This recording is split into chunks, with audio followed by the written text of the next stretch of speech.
This is not the AI video I wanted to make, and the one you were expecting, but since one of YouTube's largest science communicators outed me as Sam Altman's sock account, I figured we need to have us a talk.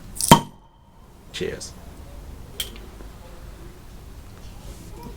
Welcome back, everybody, or welcome if you're new here.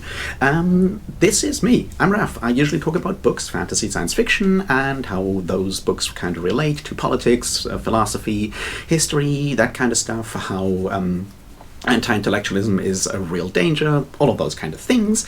And this is a video a bit out of the ordinary. If you're new here, for whatever reason, if this sounds interesting, stay and watch.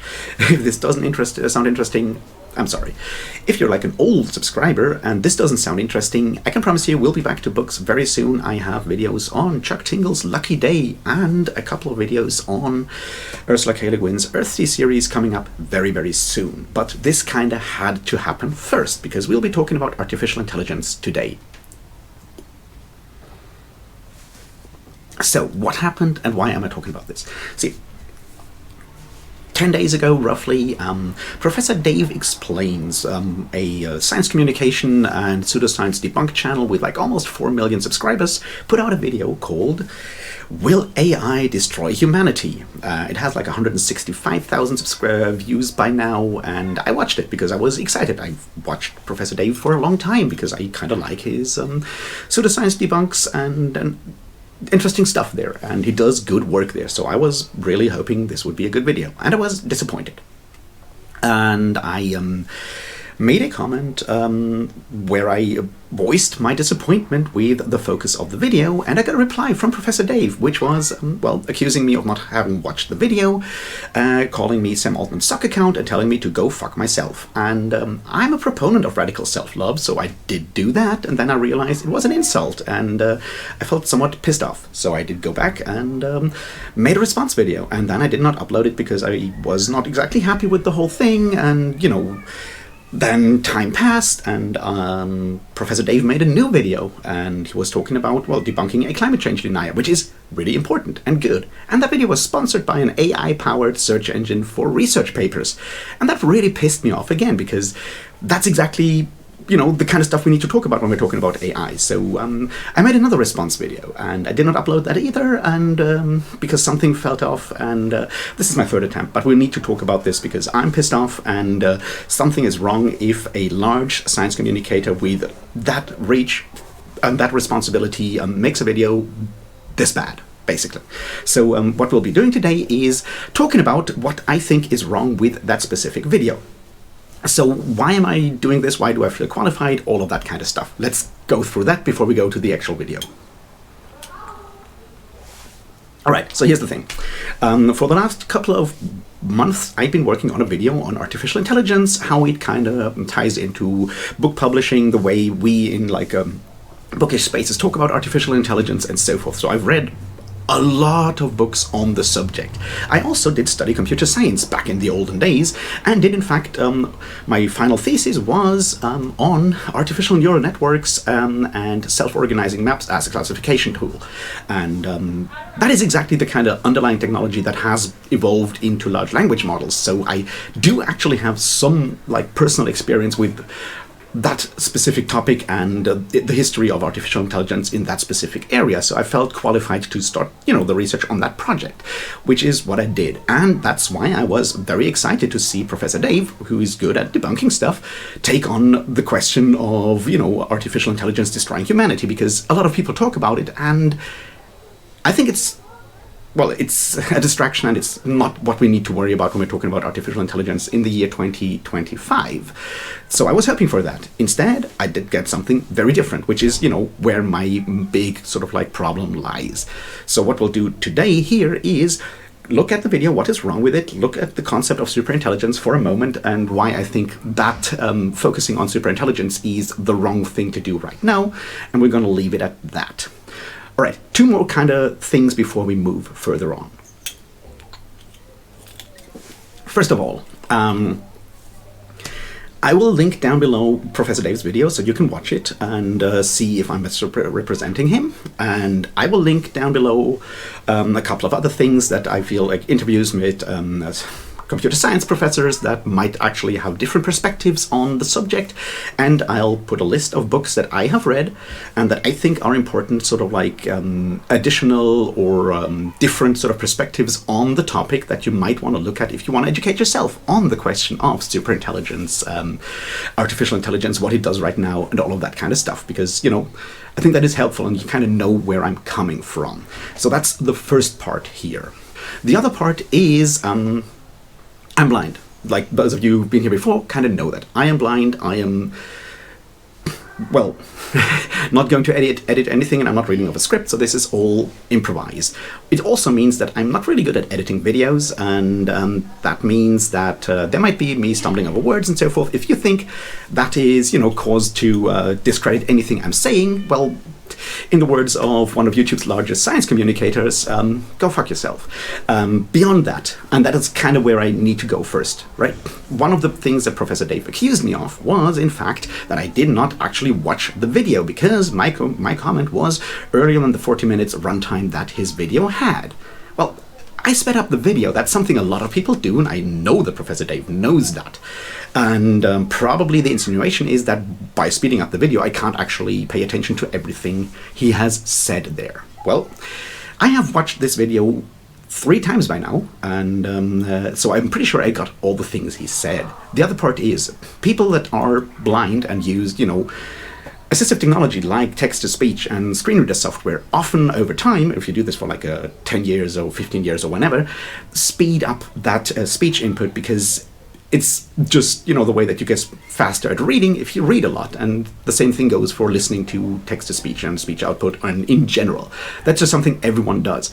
So yes, I am able to follow Professor Dave, even if I speed him up to 1.5 speed or whatever, right? That is possible. So the one thing that I did miss from Professor Dave's video, and I'm very open about this, is in fact the stuff he just like put on screen from Sam Altman, for example, because there's no voiceover for that. I understand that, you know, you can't always do that. It does inhibit like parts of the video, the speed of the video and all of that kind of stuff. I get it. I've read enough Sam Altman blog posts in my day, so I don't need to have that quote in my head exactly, right? It's fine, but that's the one thing that I missed. And I just wanted to bring this up first because it was one of the things that really kind of pissed me off, because it's, you know, don't do that in a comment. I mean, come on, you have got like 4 million subscribers. You got better things to do. Anyway, this is the one thing that I wanted to bring up first. So here we are. Let's talk about all the rest of it, shall we? All right, so we'll start by summing up Professor Dave's video's argument. And that is, artificial intelligence is here. It is getting better and better and better. At some point, it will become superintelligence, that is a form of intelligence that is far superior to what we humans have. And at that point, it basically either will kill us or it solves all our problems. So we need to make sure that it will not kill everyone. Unfortunately, companies producing artificial intelligence right now are not exactly going to regulate themselves. So we need to find strict regulation to make sure that superintelligence is either not developed at all or developed responsibly. And then it all links to a form letter provided by a nonprofit called Control AI that you can send to your representative in the US or the UK, asking them to, you know, build legislation that prevents the development of artificial superintelligence. Now, I personally think there is nothing wrong with you, you know, bothering your representatives. You know, they get paid a lot, making their day slightly more miserable by sending them tons of letters. Go for it. I think that's time well spent, and that is always a good thing. My argument is that that is not what we need to concern ourselves with artificial intelligence right now. Superintelligence might happen in the far future, who knows? There are very much more urgent things with the development of artificial intelligence, generative AI and so forth happening right now that we need to focus on. That is my big problem with Professor Dave's video, that it kind of misdirects from the things that are needed right now. All right, that's the summary and criticism in very, very short. Now let's talk about why I think the video is in fact bad as a piece of science communication or irresponsible. All right, See, Professor Dave does, in fact, have a lot of experts on his video. He clips and quotes people that should know what they're talking about. One of them is Sam Altman, CEO of OpenAI. Another one is Dario Amodei, former, former team member of OpenAI and now founder and CEO of Anthropic, another AI company. Another one is Eric Schmidt, former CEO of Google Alphabet and thus Google DeepMind and Google AI and so forth. Another one works for Microsoft's AI division. Now, Microsoft is also, heavily tied into OpenAI and provides all of their infrastructure and will get a lot of their IP and so forth. And the final one is, of course, Elon Musk, God Emperor of Grok, XAI, and all the universe's most finest purveyors of mecha Hitlers. These are people that talk about superintelligence a lot. What you may have noticed, however, is that all of these people are heavily invested in the success of companies that create high-powered artificial intelligence right now. Whether it's Grok, whether it's ChatGPT, whether it's DALL-E, or any of the other models that these people are, building. They are all in favor of this technology right now. However, whether there is a chance for superintelligence to be developed at all, or on the smaller level, whether the current forms of large language models will lead to superintelligence is not exactly a settled question. Far from it, in fact. Like the spectrum of opinions whether superintelligence is possible in computer science goes from like never to, well, it's going to happen tomorrow. And people are spread out on that spectrum. The same goes for what will lead to superintelligence. Will it be large language models? Will it be a combination of all kinds of other things? There is a lot of discourse on this. So by focusing on only people that have a personal, financial, and so forth investment in the success of large language models, yeah, that's a bit of a bias, isn't it? And I think that is like my first big criticism, because there are people like, Gary Marcus, who worked for Uber's AI division, and is a professor of neuropsychology, has written a lot about this, has criticized OpenAI and other large language model things. He's, testified in front of Congress alongside Sam Altman. He doesn't get like a single mention in that video because he's, has different ideas, and he does believe in the development of superintelligence. Don't get me wrong. There's more of these kind of people, and none of these sources are mentioned. The future of superintelligence as something that will happen relatively soon, and we need to fight this right now as a certain outcome of AI development. That is the key problem here, because by focusing all the sources on this, you're presenting a narrative, you're not presenting actual science. And as a science communicator, I find that troubling. So that's the first big problem that I have with this, that the selection of sources is biased.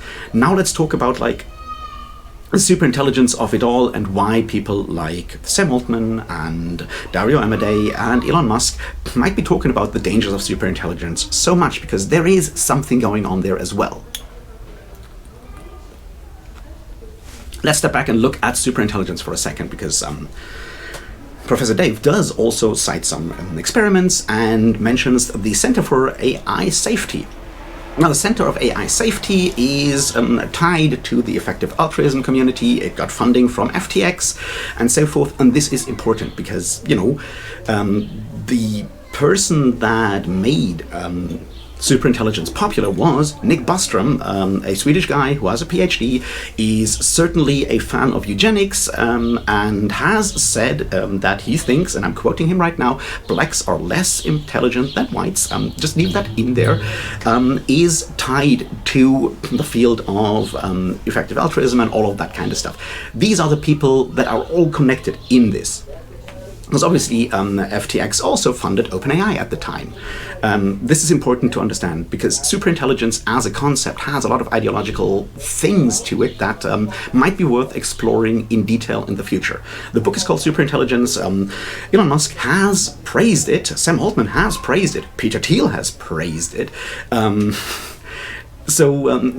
Yeah, that's the kind of people we're talking about here. Superintelligence is a book positing that, yes, in the future, AI will become so intelligent that humans will no longer be the most intelligent species on this planet or in the universe, or whatever.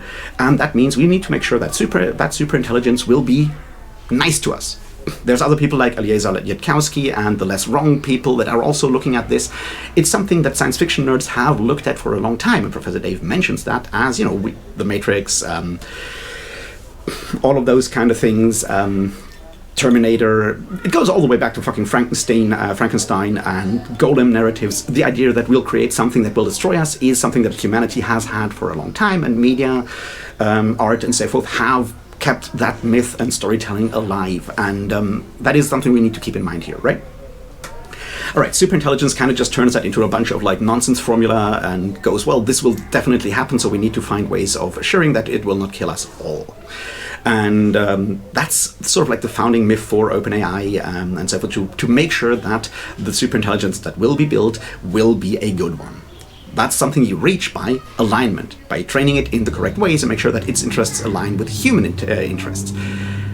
A quick aside, do you think that Elon Musk is the kind of person who should decide what means a potential superintelligence aligns with human interests?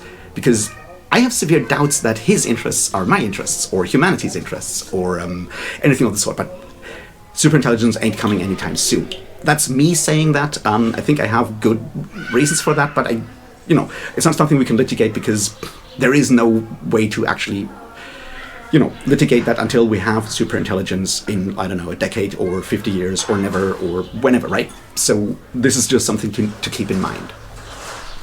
All right, now that we've settled that, let's talk about the idea of superintelligence as people talk about it right now. Sam Altman has mentioned that it is incredibly dangerous. He's compared what they're doing with the development of intelligence, right, superintelligence right now. He's compared it to the Manhattan Project, which is, probably not the best example. He's also compared it to the Apollo program, so it's something that will, turn humanity into a better thing. It will be a massive leap forward in one way or another. I would argue there are two reasons to make that claim, and other AI people have also pulled out the dangers of superintelligence and how we need to be careful and how this is the most explosive technology and so forth, right? And there is two reasons, I would argue. Plus a third one, because maybe some of the people, possibly Dario Amodei, might actually believe what they're saying, up to a point.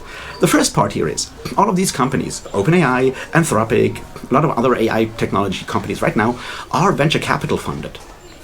Some others are, publicly traded companies like, Google or Microsoft. And their value depends on what people think their technology will be today, their technology will be tomorrow, and so forth. It is, capitalism. So their job as CEOs or public spokespeople of these companies their job is to maximize shareholder value, maximize company value, to keep that stuff flowing. And for that, they're allowed to get as close to lying or, actually lie as long as they can't, get caught by any regulation. So when Sam Altman talks about the dangers of the technologies he's developing, there's a really good chance that he's very much over-exaggerating what is going on, because that's kind of his job. So that's one part here. And we can see that with, things like the jump from ChatGPT 4 to 5 and so forth. That is something that is definitely happening. We'll talk about that first, and then we'll talk about the second part of this when we talk about regulation. See, we need to talk about laws for a second. One of the ideas behind superintelligence by Nick Bostrom and stuff that came afterwards is the idea that you can predict the development of technology. The thing that computer science folks always get back to is Moore's Law. Moore's Law is named after Gordon Moore, who was CEO of Intel and worked in microchips for a long, long time. And in the late 60s, he made a prediction that computing power, in this case the number of transistors in an integrated circuit system, would double roughly, at the beginning every year and then roughly every 2 years. So it's an exponential growth in computing power in that regard. And that's something that people have clung to ever since. Sam Altman famously wrote a blog post called Moore's Law for Everything. So this is a huge thing, the idea that we can predict technological growth. We need to talk about laws for a second here, because there's two ways of laws, right? There's, descriptive laws, physical laws of the universe, that are just describe how the world works. And there is prescriptive laws. Prescriptive laws are, of course, laws that tell us what to do. The stuff that is written down in, your law books. Legislation goes like, you're not allowed to do this thing or that thing. That is prescriptive law. Now, what we see with Moore's law is something that started out as a descriptive law, in a way, because Moore looked at like the technological development of microchips at the time, goes, well, clearly over the last couple of years, these things have, grown this way, so we might want to extrapolate and go like, well, clearly this is going to go in a similar direction for a while, because that's how technology works, how miniaturization works, all that kind of stuff.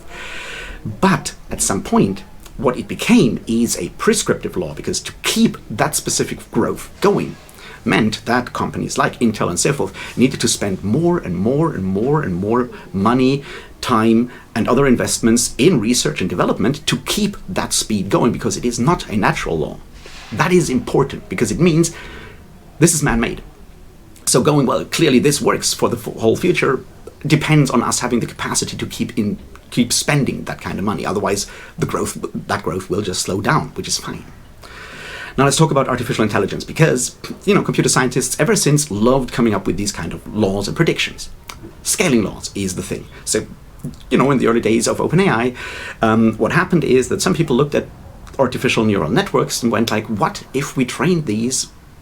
What if we scaled these up much more, made the network larger, have more nodes in it, also feed it with much more data, have like much more training cycles? How would that change the performance? And possibly it would, change the performance massively. And it did. From GPT-2 to GPT-3, the improvements were insane.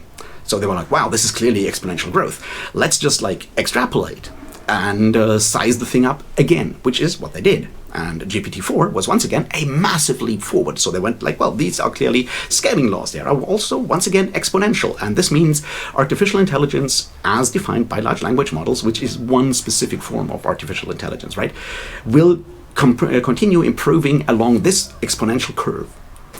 Turns out that is not the case.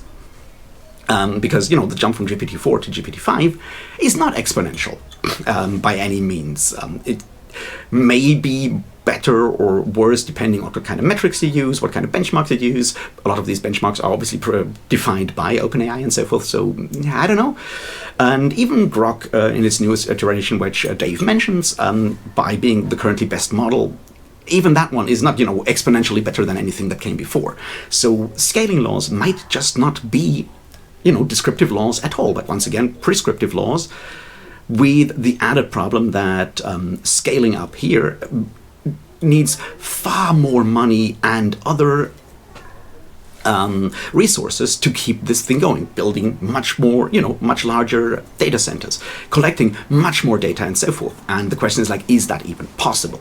And even then, is there a natural end for what we can achieve with just large language models? Because there is an inherent thing here, and that is key to the whole argument about superintelligence. It's also key to the argument of, venture capital in a lot of ways, is we have something, we just pump in enough resources and then something else and much better will come out of it. Superintelligence is still very much built on the idea like we just like scale up our current artificial intelligence and suddenly it will just like emerge into this new technology. It's an emergent phenomenon that's tied to some philosophy that we can't get into right now when it comes to like ideas of consciousness and so forth. But that's the idea. The same goes for like, these startups. Like we'll pump in money and money and money and money and suddenly it will actually work.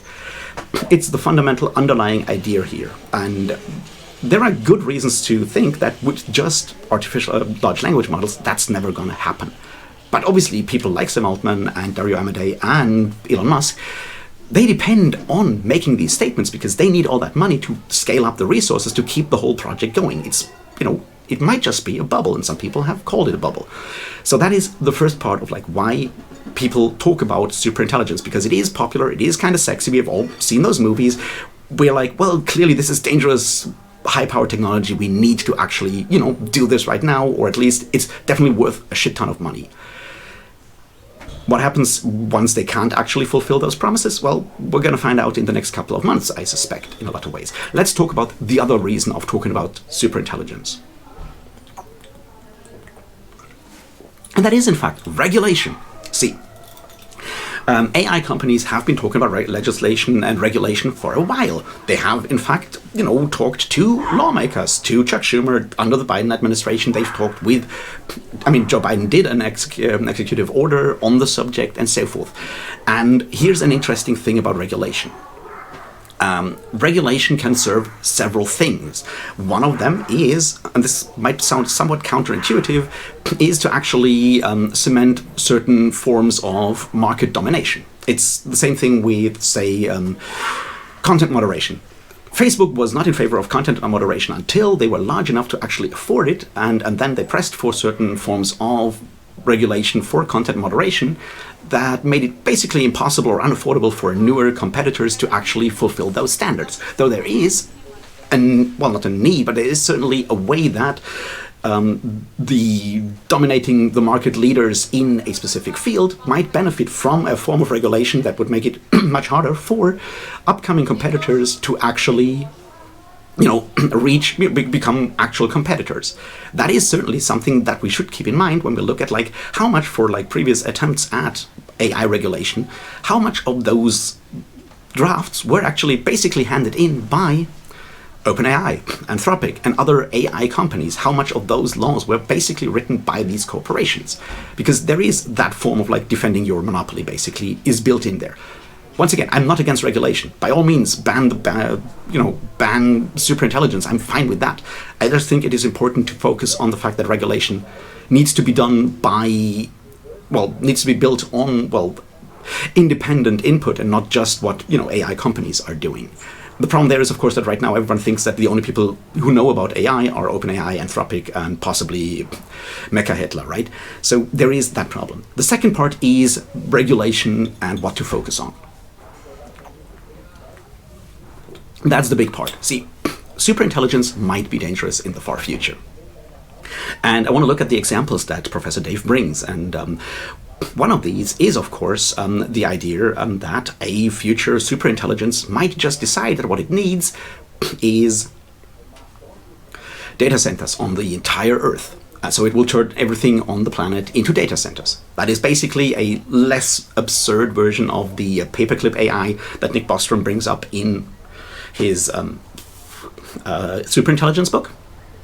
And yeah, sure, that might happen in the far future. But right now, and over the last decade, by building larger and larger and larger super data centers to keep pace with the scaling up of the computing power for AI development, companies have ruined entire communities by taking all the potable water from them in the global south to cool their data centers by, destroying the environment in those kind of ways. That stuff needs power.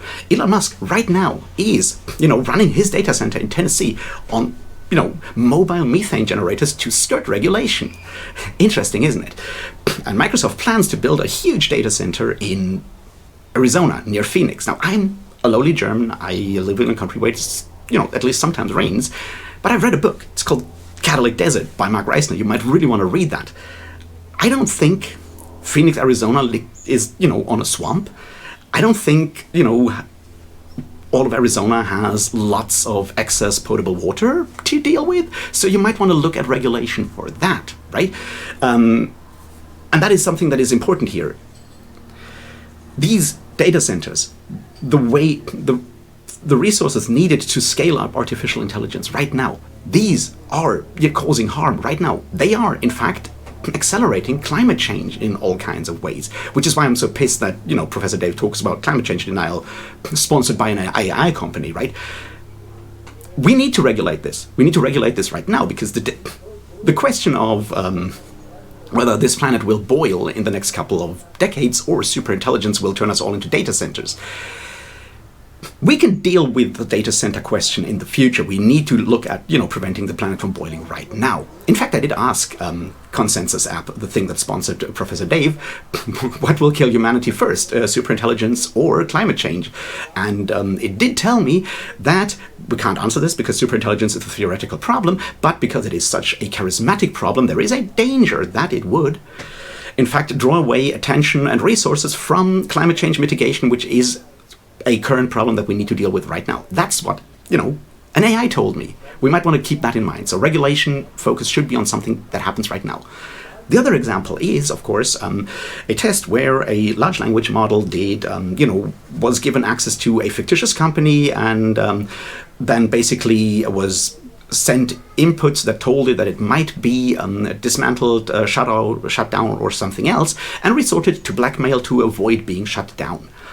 This is a very specific kind of thing, because in one case it did in fact try to kill someone in that highly fictitious thing. Now we need to be very clear, and Professor Dave kind of falls into that, and it's kind of difficult to not do that. We're anthropomorphizing large language models. They don't think, they don't make decisions, they have no consciousness. They are following specific inputs and outputs according to the data they have been fed. And that is very much important, because that is training we can change. Yes, if machines do make certain outputs according to specific inputs, we need to change that, but that is not training in like the way we train humans. This is just stuff that needs to be fixed right now. And any company actually trying to run its entire service on a large language model, well, deserves to die immediately, just to be clear. My point is, yes, a AI in this way, and a superintelligence could in fact kill people. Of course it could. But you know what's happening? Chatbots are doing this right now. I'm sure you've read like the New York Times and the New Yorker and Wall Street Journal articles on chatbots right now, giving people advice and kind of coaching people to, well, taking their own lives, or supporting people into deeper and deeper paranoia that ended with people taking their own lives and killing family members. That is happening right now. We need to regulate that right now, because banning superintelligence won't stop ChatGPT from killing people right now. So once again, superintelligence is a theoretical problem, while those actual problems are happening right now. It's a bit like, going, clearly what we need to do is ban the building of flying cars, instead of going like, what we really need is airbags and seatbelts. That's kind of the same thing that we're doing right now. And that brings me to why the focus on superintelligence on the side of people like Sam Altman, Elon Musk, Dario Amodei, and so forth is problematic. It is a distraction, because if all our legislative efforts are focusing on preventing superintelligence, they can get away with all the other bullshit all the time. Because if we write a law that says like, well, superintelligence is not supposed to be developed and nothing else, those data centers will go up. People will still use ChatGPT and decide that it might be good to trust it when it comes to how to, create news and stuff like that. That is the key point why I'm so disappointed with Professor Dave with this video, because it's distracting us. It's distracting us by pointing at the really, really sexy problem of the Terminator, while what is happening right now is unspeakable damage to the planet, unspeakable damage to individuals. And we haven't even talked about the way that these models are trained afterwards by, human reinforcement learning, which means basically the same thing as content moderation, and how click workers in the global south have been killed or have been driven into trauma, have suffered PTSD, because they had to see all the fucked up shit that different AI models, large language models, can come up with. We haven't even talked about that. All of that stuff needs regulation right now. Superintelligence can absolutely wait, because it's not going to happen anytime soon. I'm very much certain about that. And if Professor Dave does in fact have proof that it will happen very soon, that goes beyond whatever Sam Altman is saying, has neutral sources, I would like to see them. So yeah, these are basically the reasons why I think the video that Professor Dave made is bad, because it focuses on the wrong problem. It does not actually show the breadth of opinions or views on superintelligence, on artificial intelligence. It does not look at the ideology behind, the development of superintelligence. It does not look at any of these things, not at the connections to people like Mark Andreessen, Peter Thiel, all those people tied to the Trump administration right now. It does not look at any of these. He points out, rightly so, that some people are pushing up, competition with China to keep regulation to themselves. And yeah, that's fucked up, and we shouldn't do that. I agree with that. Regulate the absolute fucking hell out of these companies. Break them up. Trust bust those fuckers. They deserve all of that.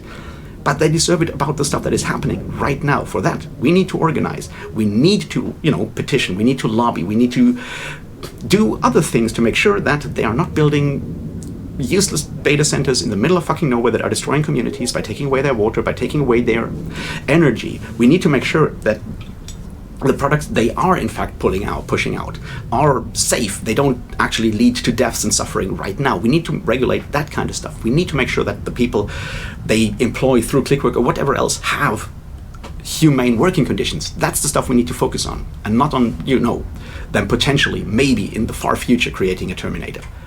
That is the focus here. All right, that's my frustration with that video. If you have opinions on this, please, put them down below in the comments. I appreciate the discussion. I will still make that long video about all that stuff. We'll be talking about superintelligence. We'll be talking about Nick Bostrom. We'll be talking about capitalism. We'll be talking about all the other things that are tied into this. But that one will take 2 hours, 3 hours. I have no idea. So it just takes a while. Until then, I don't know. Like, subscribe, comment, join the Patreon if you feel like it. You won't get anything for it. Join the channel. You won't get anything for it, but I'll get money. And isn't that nice? I'll see you very soon when we talk about books. And until then, stay good, people. Thanks and cheers.